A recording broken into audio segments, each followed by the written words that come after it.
Bom, pessoal, parece que agora deu certo. Agora estamos ao vivo. Tomara que a internet não caia de novo. Estou aqui com a Andréia, Déia Fernandes, e bem-vinda à minha casa e bem-vinda aqui ao Foro de São Paulo, ok? Nós vamos bater um papo, ó, o pessoal começando a chegar. A gente sempre tem que fazer uma conversa, que é uma entradinha, enquanto o pessoal vai chegando, vai sabendo, né, que a gente está começando aqui. Quem já está por aqui vai dando um oi. Marcelo Casarim Bezerra entrou, muito bem.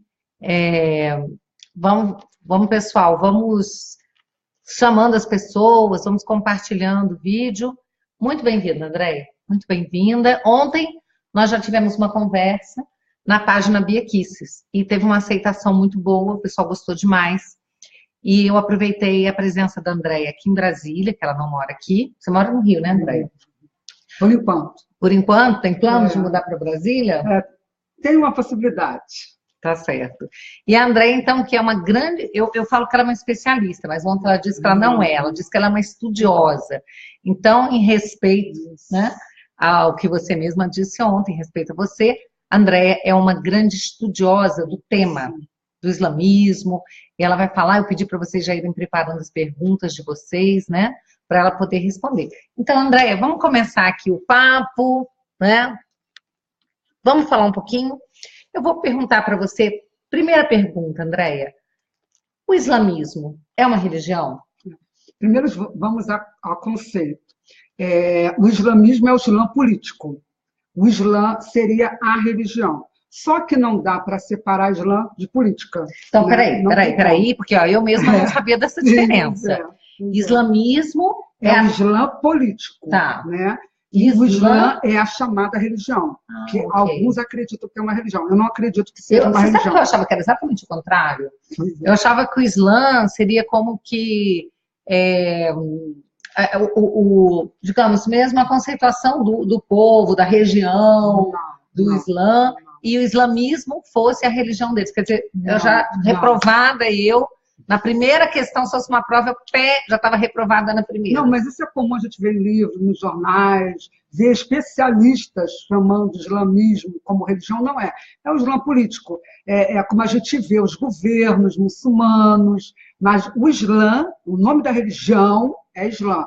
Só que eu e muitos especialistas, eu estudo o que esses especialistas afirmam, acreditam que o Islã nem religião é. O Islã é um sistema teopolítico de dominação colonial. Por quê? Desde que surgiu, há 1.400 anos atrás, o Islã passou a conquistar território. Quando o Islã surgiu, os cristãos eram mais de 90% do norte da África e do Oriente Médio. E antes do Estado Islâmico se estabelecer como um califado, né, que é justamente um objetivo dos muçulmanos. Então, antes do Estado Islâmico se estabelecer, essa população cristã do norte da África e do Oriente Médio foi reduzida a 4%. Houve tomada de território, houve arabização à força de territórios, e eles estão fazendo o mesmo em outros países, como, por exemplo, na Europa, como, por exemplo, em Belém. Tá? Belém, enquanto Israel administrava Belém, Belém ainda tinha uma maioria cristã. Mas depois que os passaram a ter o direito de administrar Belém, começou a haver uma dizimação da população cristã em Belém, inclusive até hoje igrejas são queimadas. Isso não sai em jornal nenhum, porque isso não interessa, seria islamofóbico. Mas Belém já teve maioria cristã. E os palestinos, que a mídia vitimiza, infelizmente usaram de violência, tomaram o território à força. E tem mais um detalhe. Lá na Palestina, na chamada Palestina, se um cristão, ou melhor, se um palestino, um muçulmano, vender um território para um cristão ou para um judeu, ele é morto. Pela lei palestina, ele deve ser morto. Então, são várias informações que a gente vai dar aqui para se entender o que é o mundo muçulmano, que não é nada disso do que a gente está acostumado a ver pela TV. Nossa, só essa introdução já foi assim. Nossa, era para ela começar assim com calma, serve uma entradinha, que é uma salada, começa leve. Ela já chegou, né? Pauleiro o negócio aqui, né? Gente, olha, inclusive eu acho legal vocês fazerem perguntas. E eu já vou passar aqui para a Andréia uma pergunta da Marcela Vilas Boas, que ela fez quando a gente estava esperando você Sim. chegar. Ela fala assim, que muitas vezes numa discussão, numa conversa com pessoas sobre a lei de imigração, sobre muçulmanos, ela foi taxada de preconceituosa. E ela não sabe, assim, que argumentos usar Hum, para conseguir passar uma mensagem hum, que atinja aquelas pessoas que realmente desconhecem o assunto, sem passar por preconceituosa, entendeu? Então, ao hum. invés de usar palavras de ordem, não, esses caras são todos terroristas, que argumentos ela poderia ter? Você pode citar alguns? É claro que eu sei que você vai ter uma lista de argumentos, mas seleciona, assim, um ou dois para ela poder falar. Sim, bom, isso que essa acusação que ela já está recebendo, ela tem uma base, inclusive, no próprio artigo 3º, inciso 3º da Lei de Imigração, né, que é um dos princípios desse artigo, é justamente combater e prevenir a chamada xenofobia e toda forma de discriminação. Então, o que é xenofobia? Seria o ódio ao estrangeiro, né? Então, quando você combate a lei de imigração, você, de fato, não está manifestando nenhum tipo de ódio ao estrangeiro. Você só está preocupado com a situação do seu país, porque, primeiro, não temos uma estrutura para receber imigrante algum. Aliás, assim, muitos estão focando só na questão do muçulmano, mas o problema não é só muçulmano. Nós temos, segundo o CONARE, são 20... Peraí, o que é CONARE? Ao CONARE é o órgão vinculado ao Ministério da Justiça que cuida da questão de refugiados no Brasil. Tá? É a maior autoridade, qualquer refugiado. Então, segundo o CONARE, existe... Pelo menos Zoe entrou. Tem que dar um beijo para a Zoe, né? Um beijo.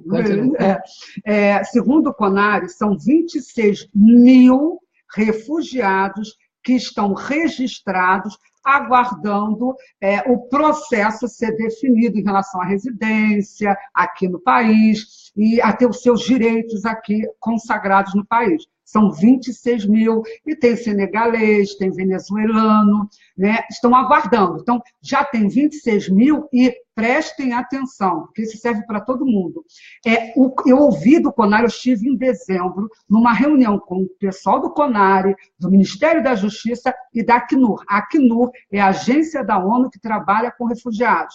E eu ouvi, e isso é o melhor argumento que tem, eu ouvi que o Brasil não tem um plano de integração para refugiados. O Brasil não tem um plano de reassentamento para esses refugiados. O Brasil não tem também um plano de políticas públicas, eu digo em qualquer área, para refugiados. Eu não ouvi isso de terceiro, eu estive presente, eu tenho comprovação da minha presença nessa reunião, onde só estavam membros que cuidavam da questão de refugiado e do governo. Então, entendam bem, se o Brasil não tem um plano de integração, se o Brasil não tem um plano de reassentamento, e se você for procurar lá no site do CONARE, como eu fiz recentemente, o Brasil não tem nenhum plano, não estabeleceu como é que vai ser a questão da previdência. Olha aí, brasileiro. O Brasil diz que ainda está discutindo um plano de previdência para esses refugiados. Então, como pode um país que já tem acordos anteriores, pelo menos do ano passado, tá? Dilma fez acordo com a Alemanha, com a Europa, de receber refugiados. Vamos fazer só uma pausa com um minutinho para eu cumprimentar o pessoal que está chegando, agradecer ao Alexandre Scarvadoni e outras pessoas que compartilharam o vídeo, falar a Suelen, que está aqui também agradecendo. Tem gente que falou que está assistindo da Inglaterra, agora passou para cima aqui o nome, eu não estou conseguindo enxergar. Dá um oi de novo, alguém que está assistindo de Londres aqui, e em Londres você deve estar sofrendo bastante com a questão também aí dessa imigração, eu estou conseguindo voltar. O Vinícius Vieira, que também está dizendo aqui que fora os registrados tem os venezuelanos que não estão registrados. Sim, a Sônia Belomo, oi meninas, oi para você também, o Cabo Gabriel West, todo mundo que está aqui nos acompanhando, gente, a gente agradece pela companhia de vocês, e a gente Pede oi, Bia, aqui tem que estar falando, Marcos Casa Bolsonaro, Marco Casca Bolsonaro, Casca com K. É isso aí, pessoal, sejam todos muito bem-vindos. Para quem chegou agora, eu estou recebendo a Déia Fernandes, ou Andréia Fernandes, a página dela é Déia Fernandes. Ela é uma estudiosa do assunto islamismo, é uma pessoa que conhece profundamente o tema, então é sempre altamente enriquecedor conversar com ela. Como ela está hoje, ela está aqui em Brasília esses dias, eu a convidei para esse bate-papo com essa página que é tão antenada em assuntos internacionais. Porque existem várias páginas que abordam temas políticos, né, principalmente voltados ao Brasil, mas aqui não, aqui todo mundo quer saber de tudo, porque aqui todo mundo já entendeu que existe um projeto globalista e que o que acontece com a gente está ligado ao que acontece no mundo inteiro, não é? Então, Andréia, mais uma vez, obrigada por estar aqui, muito agradecida, e eu vou lendo aqui as perguntas do pessoal, de vez em quando eu vou te interromper, mas é porque numa live uma das coisas mais legais é essa interação que a gente tem com o público. Como você vai falar, você nem tem como ficar lendo, mas eu vou lendo aqui, passando para você algumas coisas, tá bom? Mas vamos voltar aqui, então, à questão. Pois é. Então, entenda bem, o Brasil não tem estrutura alguma, nenhum plano, nenhum, gente. Isso eu ouvi direto. Eram críticas que eram feitas, justamente nesse evento que durou 5 dias no Rio de Janeiro. Então, entendo bem, o Brasil não tem estrutura, mas tem acordo que não foi publicizado, não foi divulgado sobre o recebimento desses refugiados. E o objetivo da Europa não é encaminhar 10 ou 100 mil. O objetivo é encaminhar para a América Latina, inclusive isso já foi divulgado no Estadão, que a Theresa May tem o desejo de enviar um dinheirinho, sabe, bem ínfimo, para a América Latina e para a Ásia, para receber refugiados e imigrantes. E o próprio governo alemão reconhece à ONU também que estão a caminho da Europa de 8 a 10 milhões de imigrantes econômicos, não são refugiados. E pela nossa lei, a gente pode receber tanto refugiado como um imigrante econômico. Se receber, vai ter que ficar no Brasil. Então, estão a caminho de 8 a 10 milhões de imigrantes econômicos para a Europa, e a gente sabe que existem acordos, tratativas para o Brasil receber uma quantidade que ainda a gente não sabe,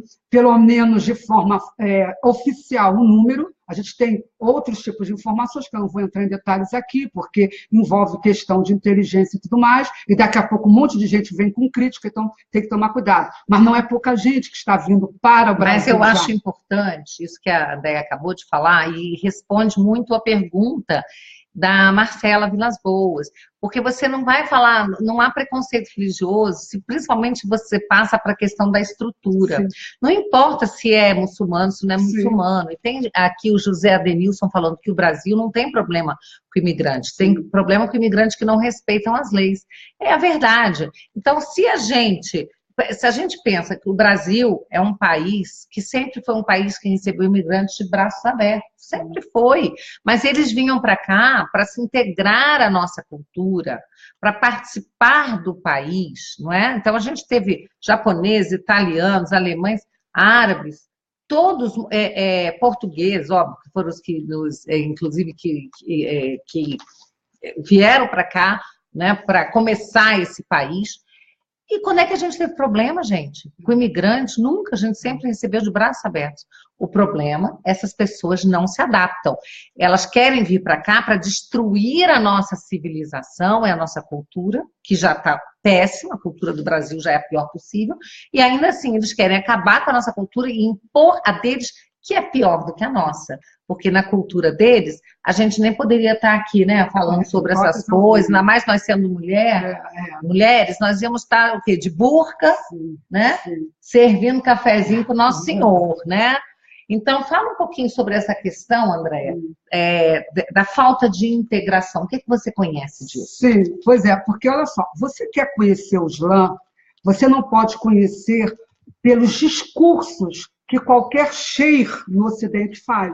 Você não pode conhecer o que é o Islã com o discurso, por exemplo, do sheikh, que é muito divulgado aqui no Brasil, Roberto Rodrigues, e que o SBT já ouviu, o Globo já ouviu esse senhor falando, mas que aprendeu o Islã segundo a doutrina wahhabita lá na Arábia Saudita. O discurso dele é lindo, de outros líderes islâmicos aqui no Brasil, dizendo que amam a paz. Eu já vi líder muçulmano sentado ao lado de espírita na Câmara Municipal de São Paulo, quando eu fui denunciar o Islã como uma religião que é violadora dos direitos humanos, e pedir ao sheik que estava presente para me ajudar a combater essa parte violenta do Islã, pedindo reforma do Islã, e ele disse que era mentira minha, que isso não existe no Islã, essa pregação de violência.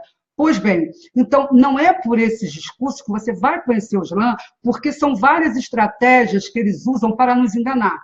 Uma delas é a taquia. Taquia é a obrigação que tem todo muçulmano de mentir para o kafur. Kafur são os infiéis. Você que é não muçulmano. Eles devem mentir para expandir o Islã. Então, os discursos que eles fazem aqui sobre a religião, né, que eu chamo de religião aqui pro forma, na realidade são mentirosos, são enganosos. Você quer conhecer o Islã, você tem que focar na Arábia Saudita, você tem que focar no Egito, você tem que saber, por exemplo, que quando o Obama e o Papa disseram que o Islã é a religião da paz, aliás, o Papa disse somos todos irmãos, é a maior mentira que existe, porque ele abraçou recentemente o Sheikh Ahmed Al-Tayeb, que é o responsável pela Universidade do Cairo, a Universidade de Al-Azhar. E esse senhor que foi abraçado pelo Papa, ele em 2014, ele teve um debate na Universidade do Cairo, onde ele foi perguntado, foi indagado, se o Estado Islâmico abraçava o verdadeiro Islã. Né? Porque já que o Papa e o Obama diziam que o Estado Islâmico não representava o Islã, que a religião seria da paz, então a maior autoridade do mundo sunita, que está nessa Universidade de Al-Azhar, que é o senhor Ahmed Al-Tayeb, ele deixou claro, o Estado Islâmico representa sim o Islã.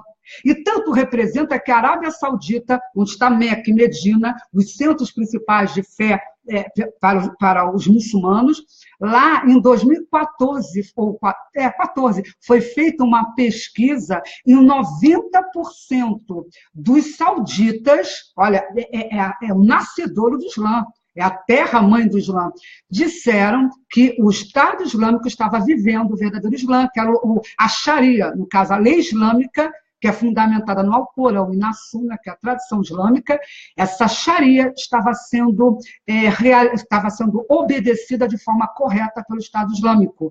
E a Al Jazeera, você já deve ter ouvido falar, é uma das principais TVs do mundo árabe, e a Al Jazeera também fez, na mesma época, uma pesquisa onde 75% dos muçulmanos, que todos sabemos que não são só muçulmanos que vivem no Oriente Médio, África ou Sul da Ásia, são muçulmanos de todo mundo que tem acesso à Jazeera.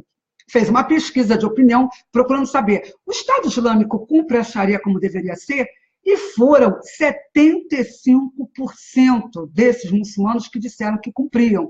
Então, você quer conhecer se o Islã defende a paz ou não? Vá pesquisar, como eu faço. Eu trabalho com violação de direitos humanos no mundo muçulmano. Eu não estou falando aqui como uma religiosa, eu estou falando aqui como uma ativista que, inclusive, defende minorias. Isso é muito importante, gente. Isso que ela vai falar... Ontem fiquei muito impressionada com isso, tá? Então, explica bem o que é que você faz. Você tem uma instituição, uma ONG, como é que é? Fala um pouco sobre o seu trabalho, Sim. Andréia. Pois é, a minha formação no direito há mais de 20 anos, mas em 2007 eu ingressei em Relações Internacionais e comecei a estudar o mundo muçulmano. Fiz diversos cursos aqui pelo Brasil e quando o Estado Islâmico surgiu como um califado, eu comecei a estudar mais, porque até então eu estudava mais sobre um olhar acadêmico. E a academia brasileira não está preocupada com as violações de direitos humanos no mundo muçulmano. Em Relações Internacionais, eu fiz umas 5 cadeiras que estavam vinculadas ao mundo muçulmano, mostrando sempre o mundo muçulmano, não estou falando a pessoa do muçulmano, os governos, o mundo muçulmano, como vitimizado, como aquele povo que sofria demais, mas eu nunca vi violações de direitos humanos em curso algum, em evento algum. Eu andei por esse Brasil para saber o que era o mundo muçulmano. Eu só fui descobrir, de fato, o que estava acontecendo com as minorias religiosas, étnicas e de gênero, quando eu já estava no final, já tinha terminado a faculdade, já estava trabalhando com outras temáticas e descobri o extermínio que está acontecendo com, principalmente, os cristãos e outras minorias no mundo muçulmano. Então, eu comecei a trabalhar com ativismo, denunciando as perversidades dos governos muçulmanos, não somente contra cristãos e minorias, mas contra o seu próprio povo. E como eu vi que os cristãos não têm apoio da ONU, a ONU é cristofóbica, a ONU é judeofóbica, a ONU tem pavor de cristão. Então, eu resolvi fundar uma ONG chamada Ecoando a Voz dos Mártires, que é secular. Eu não levanto bandeira religiosa. Se os cristãos têm sido um dos lemas do meu trabalho, é porque a minoria religiosa mais perseguida, não somente no mundo muçulmano, mas em todo o mundo. Tá? Tem pesquisas mostrando isso. Então, eu resolvi fundar essa instituição secular para dar voz a toda e qualquer minoria, inclusive muçulmana, porque o sectarismo é grande no mundo muçulmano, o sunita, lideranças sunitas levantam turbas quando eles são maioria em determinado país contra os xiitas e vice-versa. Então, há um problema muito grande sectário. Então, existem muçulmanos que estão sofrendo atrocidades por causa de governos e lideranças muçulmanas. Então, eu procuro fazer isso hoje, dar voz a toda e qualquer minoria, independente de sexo, de idade, de cor, de etnia, não importa, em relação ao mundo muçulmano. E tenho denunciado aqui, nos órgãos competentes, Ministério das Relações Exteriores, Ministério da Justiça, no próprio parlamento, eu tenho procurado fazer com que o Brasil inclua na sua agenda de política externa a condenação e a denúncia de violações de direitos humanos no mundo muçulmano, porque o Brasil fechou os olhos para essa questão. Entende? Então, eu tenho trabalhado esse tema. Aliás, foi bom lembrar, eu fundei um movimento aqui no Brasil que está requerendo o reconhecimento do genocídio de cristãos e minorias no Oriente Médio. Porque, pasmem, a ONU reconheceu o genocídio de yazidis nos territórios ocupados pelo Estado Islâmico, mas não reconheceu o genocídio de cristãos, apesar do Departamento de Estado norte-americano já ter reconhecido e a própria União Europeia também ter reconhecido. A ONU se nega a reconhecer. Então, eu tenho tentado aqui em Brasília conseguir apoio, e uma delas tem sido a Bia, de nos dar a possibilidade da gente pedir para um país que é laico, mas é de maioria cristã, para lembrar que o genocídio que está acontecendo hoje com os cristãos lá não é muito diferente do que pode vir a acontecer daqui a algumas décadas no Brasil. Porque, infelizmente, essa cultura de barbárie. Andréia, tem gente aqui falando, muita gente te cumprimentando, tá? Obrigada, Andréia, por compartilhar com a gente. E aí, por exemplo, o Vinícius Vieira está dizendo que no Corão eles aprendem que não devem descansar enquanto a Sharia não estiver implantada no mundo todo, pois Alá, Maomé, disse para fazer isso, está lá no Corão, né?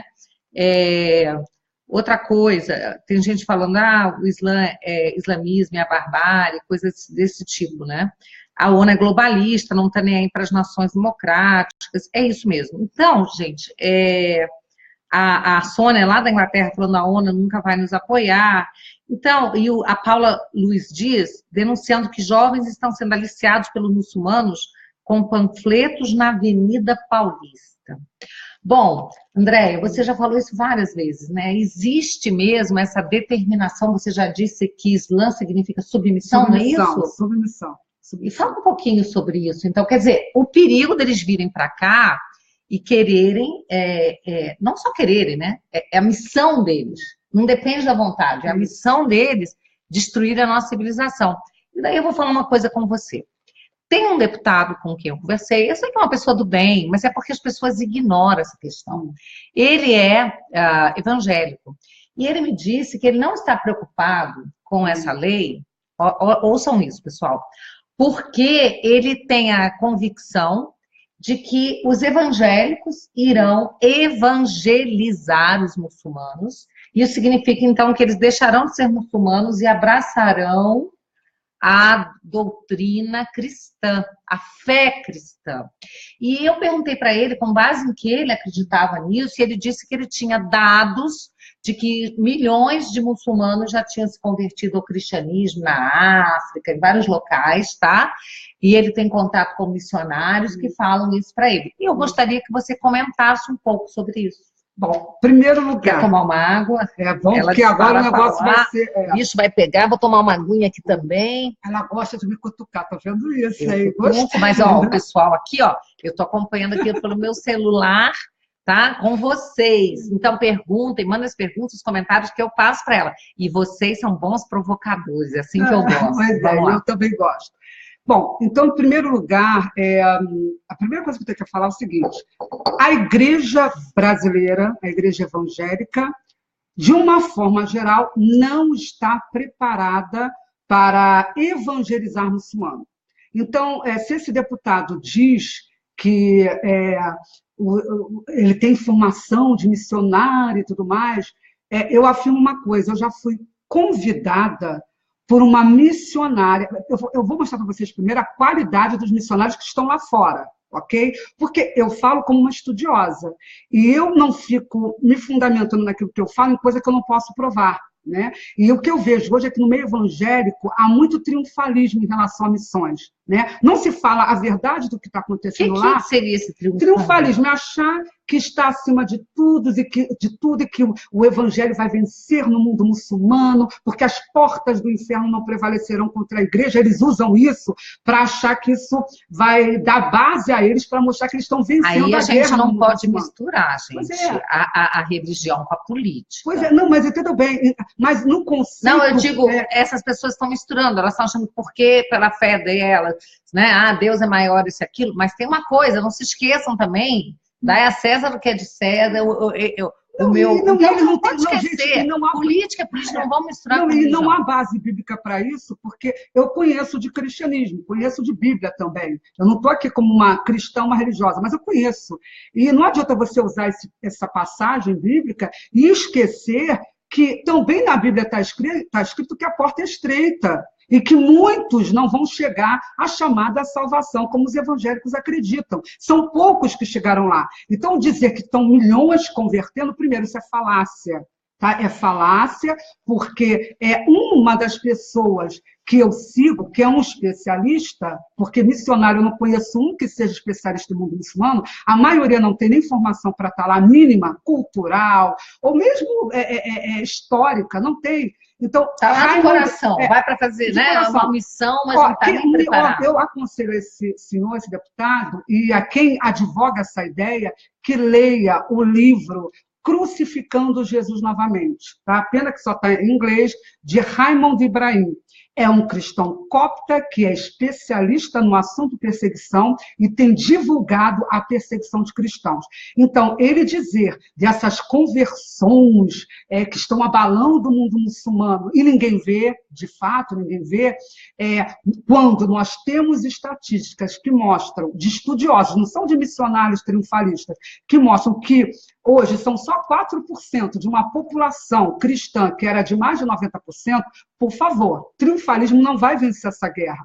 E outro detalhe, quem está preocupado com que venham esses cristãos, esses muçulmanos, eu digo uma coisa: por que não preparar os cristãos, os evangélicos aqui do Brasil, para invadir o mundo muçulmano e levar sua doutrina de fé? Até porque a base bíblica que os evangélicos têm é ir por todo mundo e pregar o evangelho. Então não é venham muçulmanos para cá ou venham estrangeiros para cá e nós vamos pregar.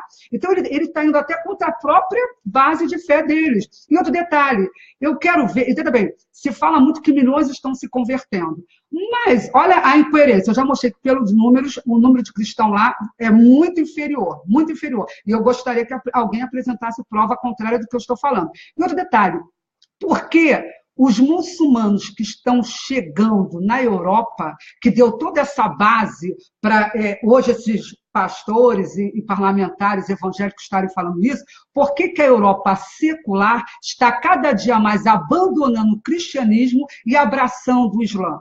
Porque tem uma amiga aí, tem uma seguidora da Bia aí, da Inglaterra, e ela deve saber que só em Londres, nos últimos 20 anos, foram 500 igrejas fechadas e 423 mesquitas, agora deve ser mais, né? Porque a notícia já tem uns meses, foram abertas. O cristianismo está tendo uma queda absurda em toda a Europa e está havendo uma islamização e já está comprovado, o Instituto Pew. Quando eu falo de algo, eu tenho fonte para demonstrar. Então, o Instituto Pew já mostra que até 2050, ou melhor, em 2050, o Islã vai ser uma religião que vai superar o cristianismo. Então, nós temos todos uns dados de pesquisa que comprovam que o cristianismo está em decadência. Então, o mundo muçulmano não venceu o Islã. Quando eu digo mundo muçulmano, sou da Ásia, eu falo de Oriente Médio e eu falo de Norte da África. A Europa está sendo derrotada, está sendo islamizada. Na Bélgica, hoje se registra mais criança, bebê, com o nome de Mohammed, do que com o nome ocidental. Então, a Europa já sucumbiu diante da islamização, em todos os sentidos. Aí eu pergunto, o que faz esse senhor crer que o Brasil, que não conhece o Islã, porque você pode sentar com qualquer pastor no Brasil, com raras exceções, ele não sabe o que significa Islã. Eu tenho ido a várias igrejas grandes e pequenas palestrando, e quando eu falo, por exemplo, de Asia Bibi, que é uma cristã, que está para ser enforcada lá no Paquistão moderado, a maioria esmagadora nem sabe o que ela existe. Conta essa história, gente, isso é muito impressionante. Isso.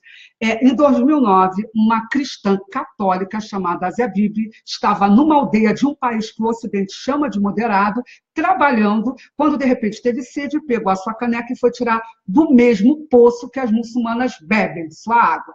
E eu devo lembrar que o Paquistão tem uma constituição que é considerada secular, porque diz formalmente que os muçulmanos e as minorias teriam os mesmos direitos, as minorias religiosas. Mas é a pura mentira, porque, na realidade, o que está em vigor lá é a Sharia. Então, o que acontece? Ela foi, pegou da água, bebeu, e depois pegou da sua caneca e foi oferecer água para as muçulmanas que trabalhavam com ela. Então, para a religião, aquela água se tornou impura.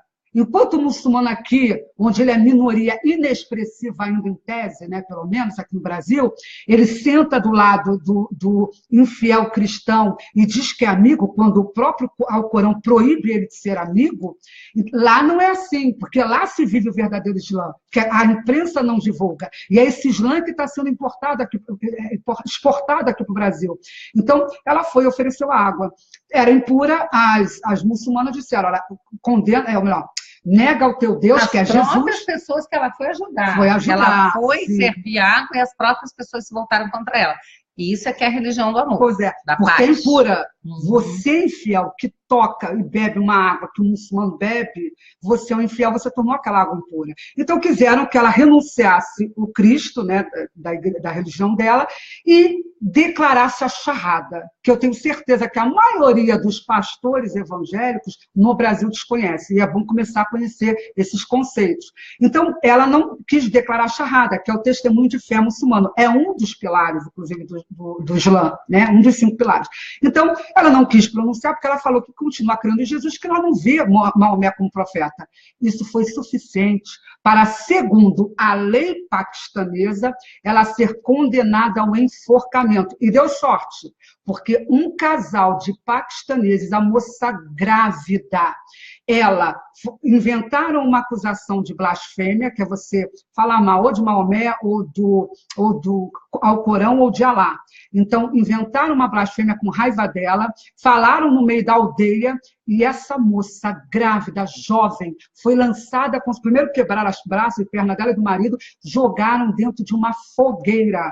Não era fogueira, não, de um forno de cerâmica que eles tinham, uma multidão, isso foi em 2014, lá no Paquistão, jogou, e ela pedindo misericórdia pela vida dela, eles jogaram mais material combustível e eles foram queimados vivos num país moderado. Então, ela teve sorte, a Zabib. Ela foi presa em 2009, o processo passou por 2 instâncias, um governador muçulmano solicitou pela vida dela, porque tem muçulmano que é apóstata, ele era porque ele não seguia a ortodoxia islâmica, isso eu deixo bem claro, só que a gente não tem como saber quem é apóstata e quem não é. O problema da imigração em massa todo é esse. Você não tem como adivinhar quem é o verdadeiro muçulmano e quem não é. E ele foi, inclusive, morto porque ele pediu pela vida dela. E o que acontece? Hoje esse processo está em terceira instância no Paquistão, nas 2 ele já foi condenado a enforcamento, e o pior, o marido dessa senhora, que está desde 2009, inclusive já tem vários líderes muçulmanos ricos que ofereceram muito dinheiro para se matar essa mulher dentro da prisão. Os 5 filhos dela ficam em lugares diferentes com o marido, porque a família é toda ameaçada. Multidões já saíram à rua pedindo enforcamento de Asia Bibi, né? E o marido dela esteve com um filho diante do Papa. E eu quero deixar bem claro que eu critico Papa, pastor, eu sou uma ativista. O meu negócio aqui não é defender religião A, B ou C, ou muito menos liderança quando ela vacila diante da dor dos fiéis que seguem determinada doutrina religiosa. Foram lá pedir socorro ao Papa. E sabe o que o Papa falou? O Papa que lava pé de muçulmano, sabe o que ele fala para a sua ovelhinha aqui? Segundo a Bíblia, eu acho que ele deveria socorrer a sua ovelhinha, né? Não, ele só falou que ia rezar por ela. E não clamou pela mulher, que a maioria dos evangélicos que estão no Brasil mentindo, dizendo tragam muçulmanos, quando nunca ajudaram muçulmano algum, quando não tem coragem de ir no mundo muçulmano para levar sua fé para eles, porque é mais fácil eles virem para cá. Esses evangélicos não sabem que essa cristã está lá condenada, precisando de socorro, e a igreja que deixou ela de lado não sabe que ela hoje é o símbolo internacional da luta contra a lei da blasfêmia. Que coisa terrível. Respira um pouco. Toma uma água, menina, o negócio, o papo que está quente. Muita gente querendo saber, a gente vai chegar lá, muita gente querendo saber o que fazer, estou desesperado, né? Tem jeito para a gente com essa lei de imigração. Eu vou pedir para a Andréia falar um pouco como ela vê a lei de imigração, os vetos que o Temer fez, e onde a gente pode trabalhar, porque não adianta chorar o leite derramado. A gente tentou muito impedir que essa lei fosse aprovada. Mas quando você tem um ministro das Relações Exteriores, que foi o senador que formulou a que fez a lei. Era impossível o Temer vetar totalmente. Ele teria que tirar o ministro. Não é verdade? Mas, então, pelo menos a gente conseguiu aí 30 vetos, que não foram, assim, grandes coisas. Tem muito mais coisa para ser vetado. E a gente vai falar um pouquinho sobre o que a gente pode ainda fazer para melhorar essa situação. Tá bom, gente? Então, calma aí, fiquem por aí e nós vamos chegar nesse ponto.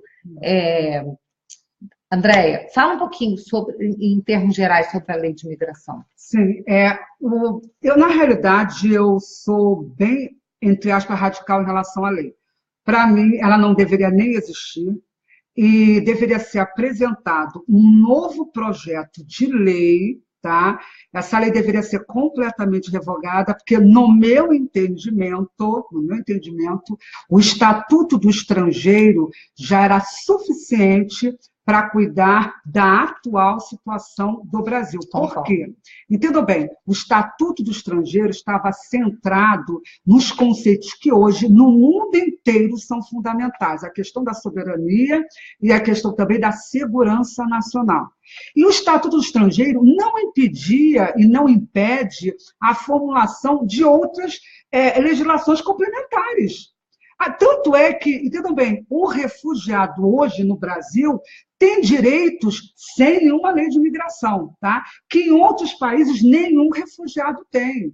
Eles são protegidos aqui. Vamos a um exemplo. O Brasil é o único país, isso eu não ouvi, gente, de conversinha de rede. Eu tenho muito cuidado naquilo que eu tomo como fonte. Eu ouvi da própria representante da Acnur, porque, preste atenção, quem esteve desde o início presente na formulação dessa lei foi a Acnur. Tá? Nada no Brasil acontece em relação a refúgio sem a Acnur, que é essa agência da ONU, estar presente. Isso eu ouvi deles lá. E sem contar que eu olhei na Acnur, tem representantes, por exemplo, do Ministério Público Federal. Sim. Tá? Sim. Então, realmente, a instituição, ao invés do procurador da República estar cuidando dos nossos interesses, fica óbvio que é uma pessoa que já está totalmente cooptada pela agenda globalista, não é? Sim. Pelo Foro de São Paulo. É verdade.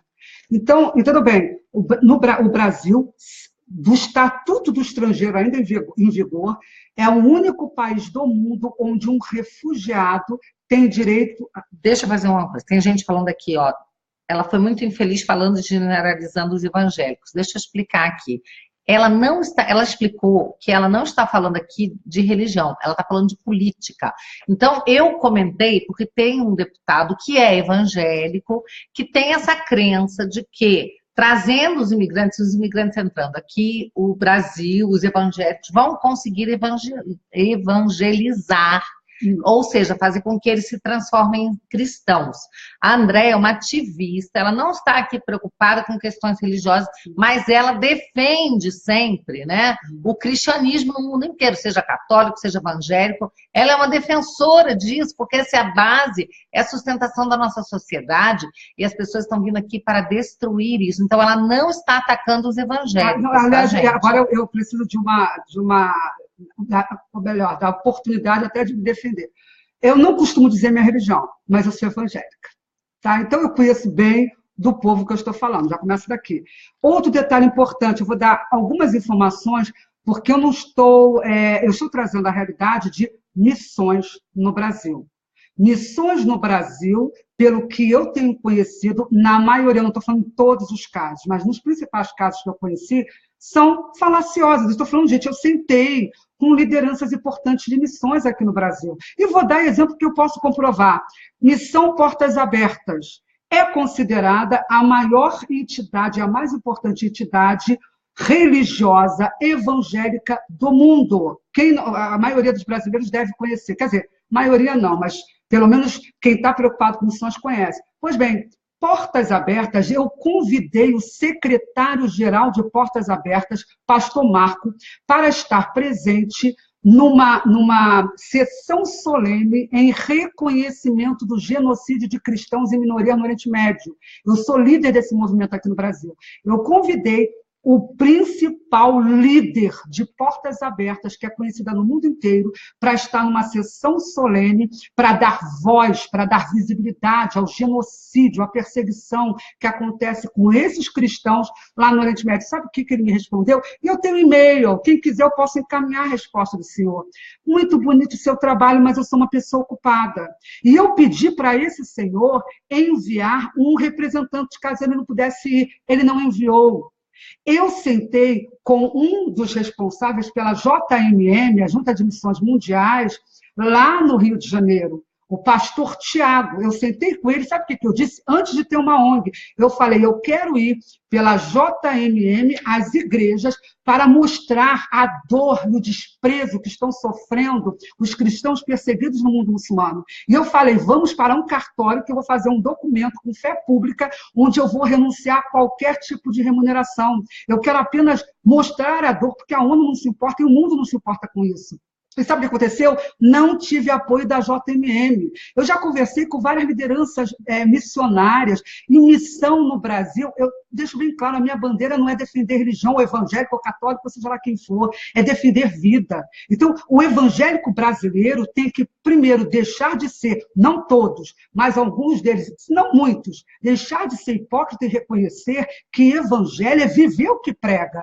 E evangelho só de levar Bíblia para o Oriente Médio ou para a África é falácia. Tem que levar a Bíblia, mas também tem que levar o pão, a água e a veste. E a ação humanitária não é o forte do Brasil.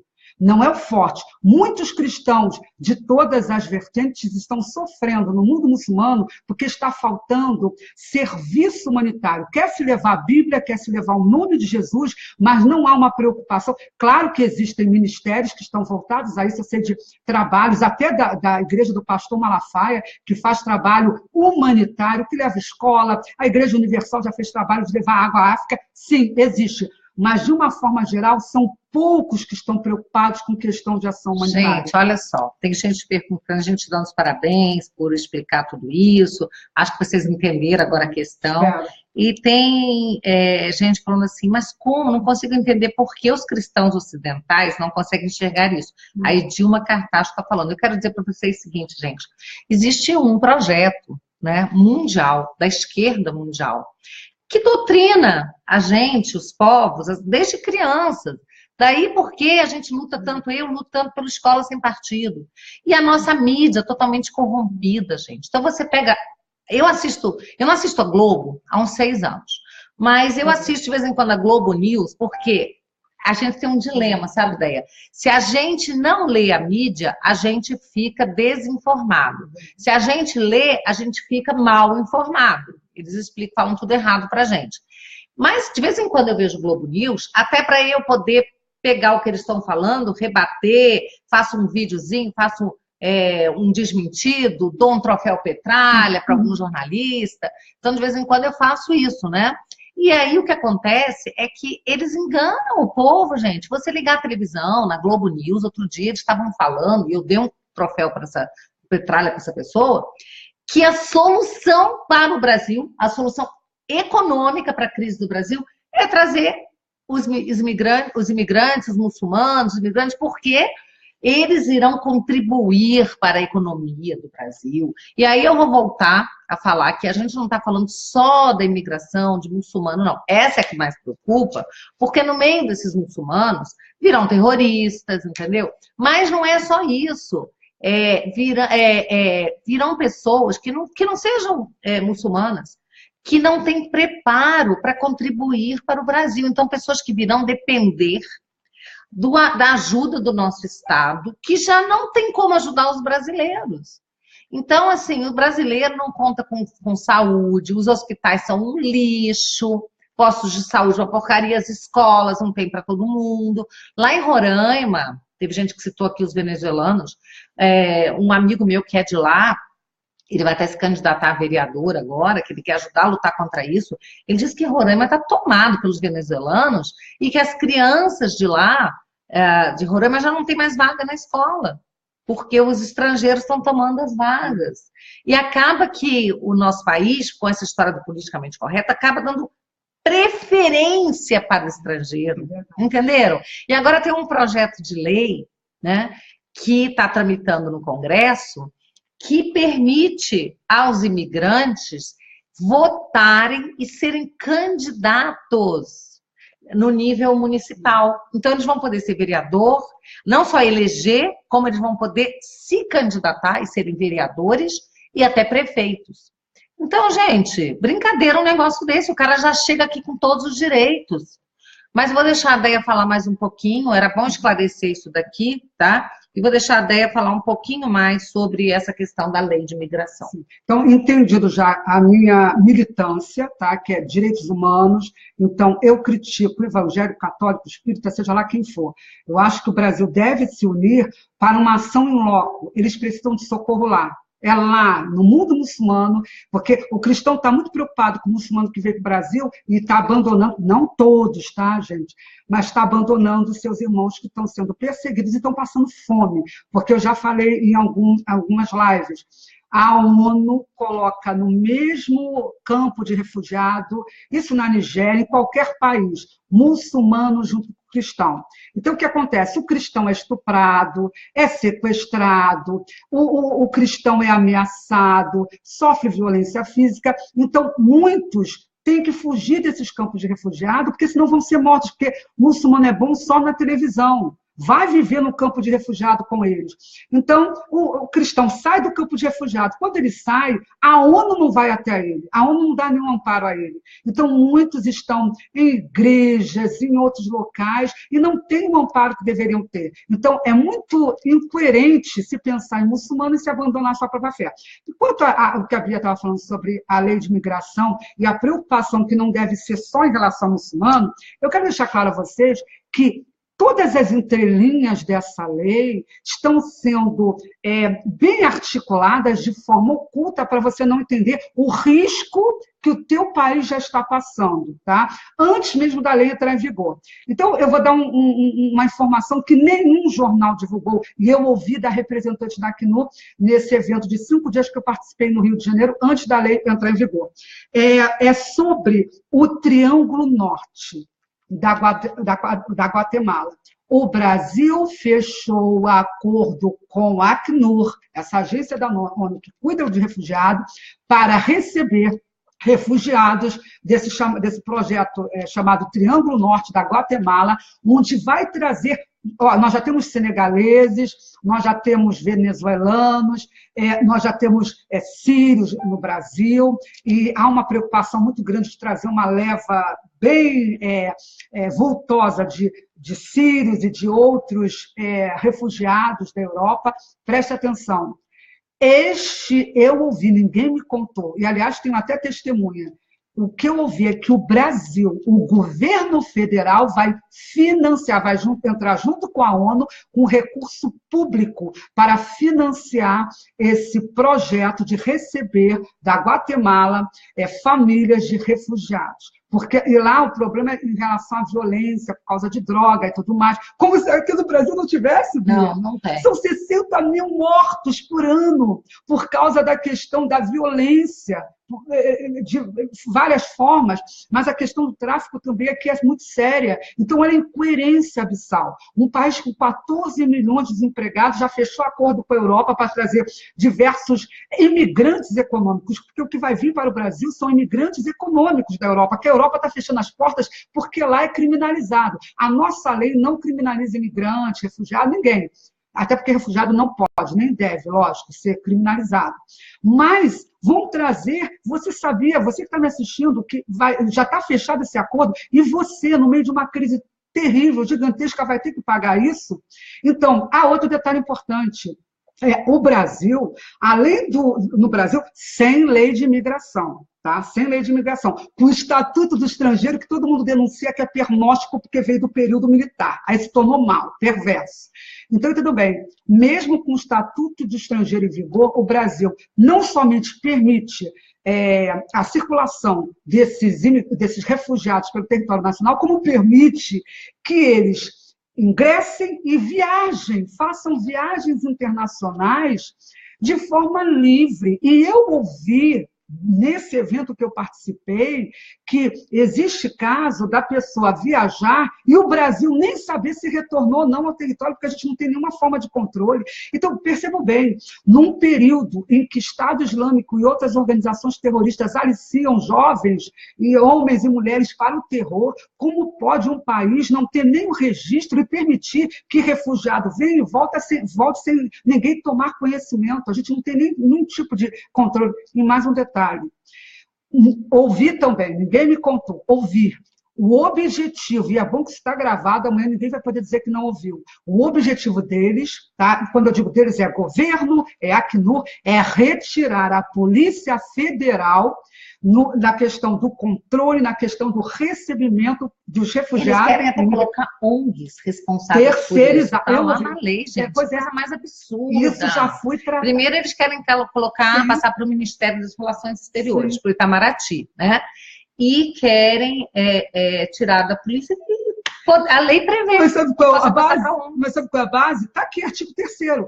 Os princípios da lei não tem nada a ver com segurança. Acabou a segurança nacional. O mundo todo vive o terror, né? Fecha a fronteira, mas aqui constrói muros, mas aqui os princípios que norteiam a política migratória não podem nem passar por segurança nacional. Aí, é só humanitário. A gente vai ter que falar um pouquinho para encerrar, porque a gente daqui a pouco, a Andréia vai comigo para o meu canal no YouTube, tá? A gente atrasou um pouquinho aqui e vai atrasar um pouquinho lá também. E eu ainda tenho que dar um cafezinho com bolo para ela, porque eu tenho que alimentar essa mulher, essa fera, entendeu? Imagina ela ter que fazer outra live agora pelo YouTube, né?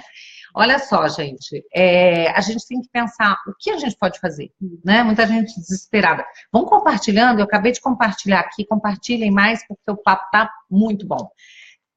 A gente já andou conversando sobre isso, e uma das ideias, inclusive, de um dos deputados que votou contra, né, que votou contra a lei, foi de exigir, porque a lei ela tem que ser regulamentada, tá? E então vai ter que ter um decreto. Então a ideia que a gente estava trocando aí com esse deputado que votou contra a lei, que está tentando achar uma saída, é exigir no decreto a tal da lei da reciprocidade. Ou seja, que o Brasil só receberia muçulmanos, imigrantes em geral, principalmente imigrantes que vêm também por motivo religioso, né? Que tivesse lá no país de onde eles serão egressos, a mesma acolhida para brasileiro.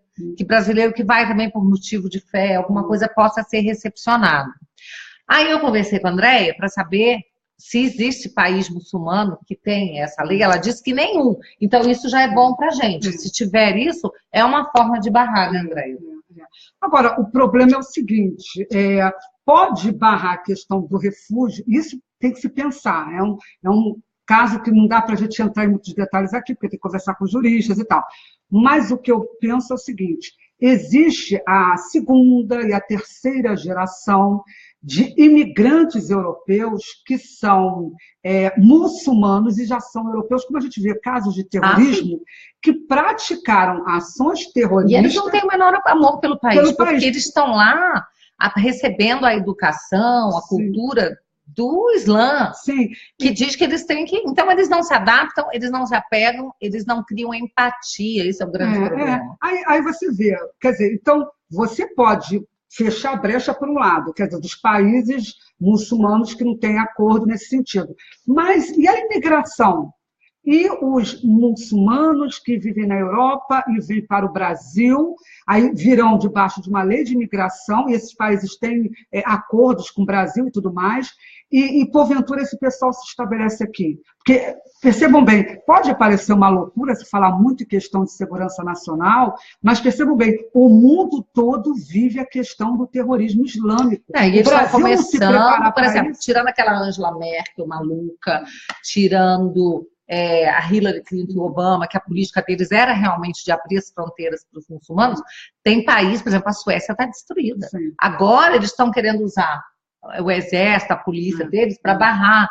Já está um pouco tarde, porque eles já estão destruídos, né? Mas, de qualquer forma, antes tarde do que nunca. É bom que eles comecem. E nós estamos ainda no caminho, nós ainda estamos abrindo. Eles querendo fechar. E a gente ainda escancarando as fronteiras. Eu penso também, gente, assim, que a gente está pensando em trabalhar com um projeto de lei, de uma nova lei para mudar essa. É difícil? Claro que é difícil, porque essa lei passou com uma facilidade, com ampla maioria. Mas o que acontece?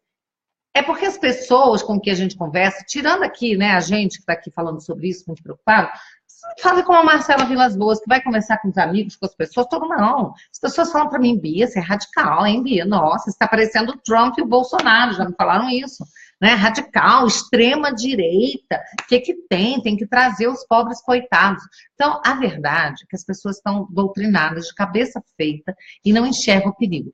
A gente precisa começar a bater muito nesse assunto, nas redes, bater.